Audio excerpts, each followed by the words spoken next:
Nós estamos vendo essa represa, que é de um pequeno açude, que tem no máximo capacidade de armazenar 100 mil metros cúbicos. E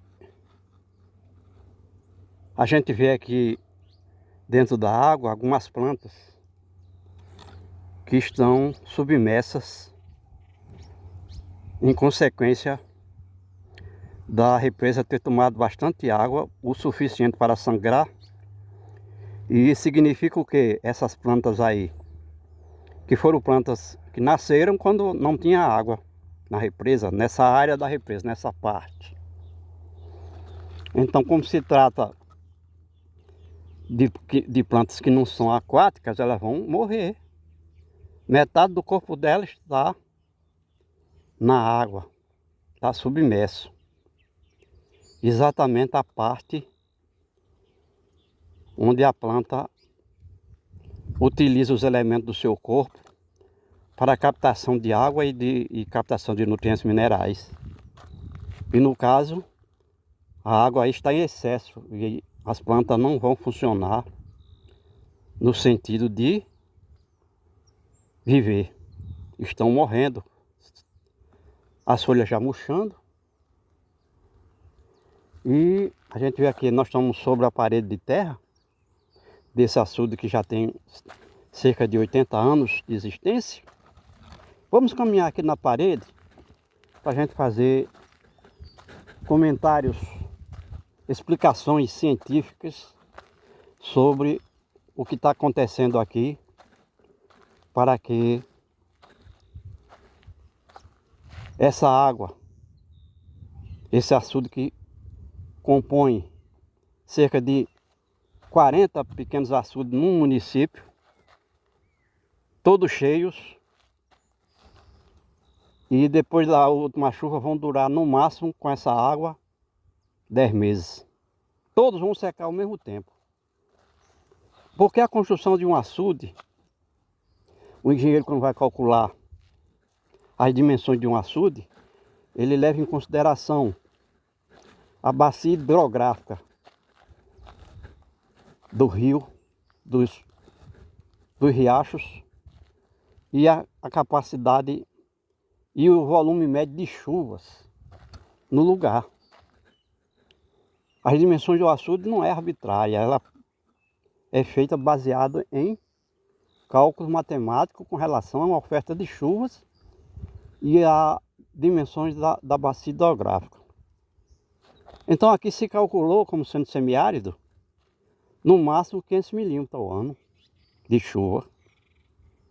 Então, como já choveu 800 milímetros até agora, em 2024, os açudes tudo cheios, sangrando, mas ninguém pode contar com essa água, como a gente disse, já não se considera uma reserva.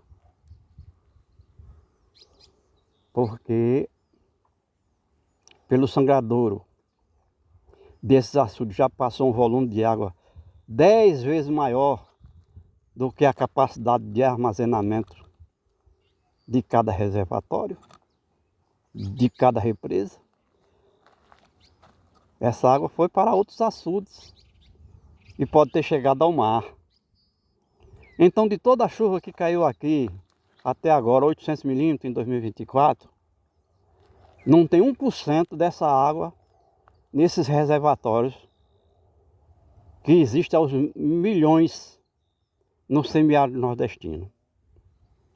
Então essa água não se pode contar com ela, porque ela vai fugir extraordinariamente por conta da alta evaporação, que é uma área aberta, as plantas ao redor não têm condições de reter esse excesso de evaporação, principalmente com o aquecimento global que nós estamos vivendo. Não tem, porque são plantas de pequeno porte, vamos dizer, da mata secundária, depois que tudo isso aí foi desmatado, cortado para lenha, para carvão, para fazer os campos de pastagem do gado, tem que cortar as plantas a nível de árvore e arbustos, para o plantio de lavoura de subsistência.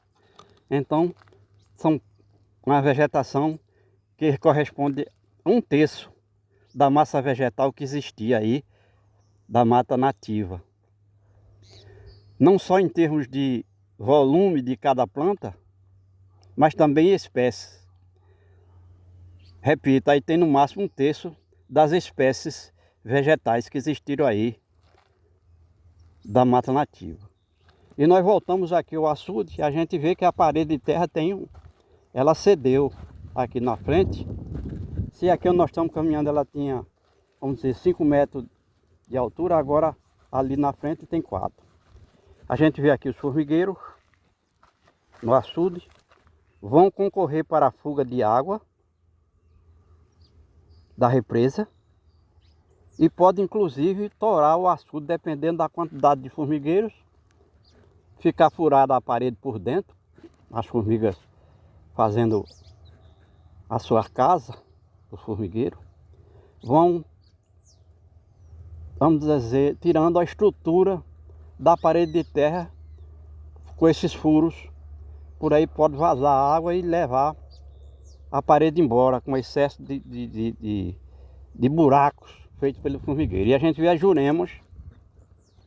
Essa jurema nasceu aí na época que não tinha água